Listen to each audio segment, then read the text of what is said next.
എന്റെ മഹത്വം കാണുക നീ, എന്റെ കയ്യിൽ തരിക നിന്നെ. എന്റെ മഹത്വം കാണുക നീ, എന്റെ കയ്യിൽ തരിക നിന്നെ. എന്റെ ശക്തി ഞാൻ നിന്നിൽ പകർന്നു, എന്നും നടത്തിയിടും കൃപയാ.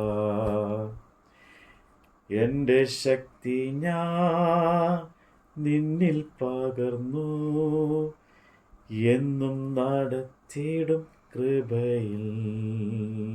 വിശുദ്ധ യാക്കോബിന്റെ ലേഖനം അധ്യായം 5. അല്ലയോ ധനവാന്മാരെ, നിങ്ങളുടെ മേൽ വരുന്ന ദുരിതങ്ങൾ നിമിത്തം കരഞ്ഞ് മുറയിടുവിൻ. നിങ്ങളുടെ ധനം ദ്രവിച്ച് ഉടുപ്പ് പുഴുവരിച്ചും പോയി. നിങ്ങളുടെ പൊന്നും വെള്ളിയും കറ പിടിച്ച് ആ കറ നിങ്ങളുടെ നേരെ സാക്ഷിയാകും. അത് തീ പോലെ നിങ്ങളുടെ ജഡത്തെ തിന്നുകളയും. അന്ത്യകാലത്ത് നിങ്ങൾ നിക്ഷേപങ്ങളെ ശേഖരിച്ചിരിക്കുന്നു. നിങ്ങളുടെ നിലങ്ങളെ കൊയ്ത വേലക്കാരുടെ കൂലി നിങ്ങൾ പിടിച്ചുവല്ലോ. അത് നിങ്ങളുടെ അടുക്കൽ നിന്ന് നിലവിളിക്കുന്നു. കൊയ്തയുടെ മുറവിളി സൈന്യങ്ങളുടെ കർത്താവിൻ്റെ ചെവിയിൽ എത്തിയിരിക്കുന്നു. നിങ്ങൾ ഭൂമിയിൽ ആഡംബരത്തോടെ സുഖിച്ച് പുളച്ച് കൊല ദിവസത്തിൽ എന്ന പോലെ നിങ്ങളുടെ ഹൃദയത്തെ പോഷിപ്പിച്ചിരിക്കുന്നു. നിങ്ങൾ നീതിമാനെ കുറ്റം വിധിച്ചു കൊന്നു. അവൻ നിങ്ങളോട് മറുത്ത് നിൽക്കുന്നതുമില്ല. എന്നാൽ സഹോദരന്മാരെ, കർത്താവിൻ്റെ പ്രത്യക്ഷത വരെ ദീർഘക്ഷമയോടിരിപ്പിൻ. കൃഷിക്കാരൻ ഭൂമിയുടെ വിലയേറിയ ഫലത്തിന് കാത്തുകൊണ്ട് മുൻമഴയും പിന്മഴയും അതിന് കിട്ടുവോളം ദീർഘക്ഷമയോടിരിക്കുന്നുവല്ലോ. നിങ്ങളും ദീർഘക്ഷമയോടെ ഇരിപ്പിൻ. നിങ്ങളുടെ ഹൃദയം സ്ഥിരമാക്കുവിൻ.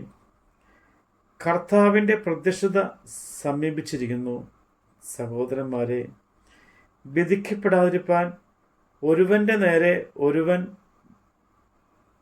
ഞെരുങ്ങിപ്പോകരുത്. ഇതാ, ന്യായവിധി വാതിക്കൽ നിൽക്കുന്നു. ന്യായാധിപതി വാതിക്കൽ നിൽക്കുന്നു.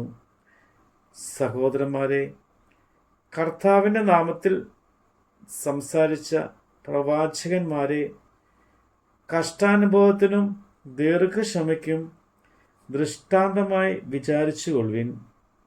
സഹിഷ്ണുത കാണിച്ചവരെ നാം ഭാഗ്യവാന്മാർ എന്ന് പുകഴ്ത്തുന്നു. യോബിൻ്റെ സഹിഷ്ണുത നിങ്ങൾ കേട്ടും കർത്താവ് വരുത്തിയ അവസാനം കണ്ടുമിരിക്കുന്നു. കർത്താവ് മഹാകരുണയും മനസ്സലിവുള്ളവനുമല്ലോ. വിശേഷാൽ സഹോദരന്മാരെ, സ്വർഗത്തെയോ ഭൂമിയെയോ മറ്റു യാതൊന്നിനെയോ ചൊല്ലി സത്യം ചെയ്യരുത്. ശിക്ഷാവിധിയിൽ അകപ്പെടാതിരിപ്പാൻ നിങ്ങൾ ഉവ്വ് എന്ന് പറഞ്ഞാൽ ഉവ്വ് എന്നും ഇല്ല എന്ന് പറഞ്ഞാൽ ഇല്ല എന്നും ഇരിക്കട്ടെ. നിങ്ങളിൽ കഷ്ടം അനുഭവിക്കുന്നവൻ പ്രാർത്ഥിക്കട്ടെ. സുഖം അനുഭവിക്കുന്നവൻ പാട്ട് പാടട്ടെ. നിങ്ങൾ ധീനമായി കിടക്കുന്നവൻ സഭയിലെ മൂപ്പന്മാരെ വരുത്തട്ടെ. അവർ കർത്താവിൻ്റെ നാമത്തിൽ അവനെ എണ്ണ പൂശി അവനു വേണ്ടി പ്രാർത്ഥിക്കട്ടെ. എന്നാൽ വിശ്വാസത്തോടു കൂടിയ പ്രാർത്ഥന ദീനക്കാരെ രക്ഷിക്കും. കർത്താവ് അവനെ എഴുന്നേൽപ്പിക്കും. അവൻ പാപം ചെയ്തിട്ടുണ്ടെങ്കിൽ അവനോട് ക്ഷമിക്കും. എന്നാൽ നിങ്ങൾക്ക് രോഗശാന്തി വരേണ്ടതിന് തമ്മിൽ പാപങ്ങളെ ഏറ്റുപറഞ്ഞ് ഒരുവന് വേണ്ടി ഒരുവൻ പ്രാർത്ഥിക്കട്ടെ. നീതിമാന്റെ ശ്രദ്ധയോടുകൂടിയ പ്രാർത്ഥന വളരെ ഫലിക്കുന്നു. ഏലിയാവ് നമുക്ക് സമസ്വഭാവമുള്ള മനുഷ്യൻ ആയിരുന്നു.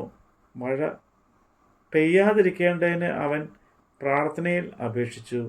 3 സംവത്സരവും 6 മാസവും ദേശത്ത് മഴ പെയ്തില്ല. അവൻ വീണ്ടും പ്രാർത്ഥിച്ചപ്പോൾ ആകാശത്ത് നിന്ന് മഴ പെയ്തു, ഭൂമിയിൽ ധാന്യം വിളഞ്ഞു. സഹോദരന്മാരെ, നിങ്ങളിൽ ഒരുവൻ സത്യം വിട്ട് തെറ്റിപ്പോവുകയും അവനെ ഒരുവൻ തിരിച്ചു കൊണ്ടുവരികയും ചെയ്താൽ, പാപിയെ നേർവഴിയാക്കുവാൻ അവൻ്റെ പ്രാണനെ മരണത്തിൽ നിന്ന് രക്ഷിക്കുകയും പാപങ്ങളുടെ ബഹുത്വം മറയ്ക്കുകയും ചെയ്യുമെന്ന് അവൻ അറിഞ്ഞുകൊള്ളട്ടെ. നമ്മുടെ കർത്താവിൻ്റെ വചനമാണ് നമ്മൾ കേട്ടത്. അബ്രഹാമിൻ്റെ ദൈവമല്ലയോ, അത്ഭുതം ഞാൻ ചെയ്യുകില്ലയോ? അബ്രഹാമിൻ്റെ ദൈവമല്ലയോ, അത്ഭുതം ഞാൻ ചെയ്യുകില്ലയോ? ചെങ്കടലിലും വഴി തുറക്കാ ഞാനിന്നും ശക്തനല്ലയോ? ചെങ്കടലിലും വഴി തുറക്കാ ഞാൻ ഇന്നും ശക്തനല്ലയോ? കരുതുന്നവൻ ഞാനല്ലയോ? കലങ്ങുന്നതെന്തിനു നീ? കണ്ണുനീരിൻ്റെ താഴ്വരയിൽ കൈവിടുക ഇല്ല ഞാൻ നിന്നെ.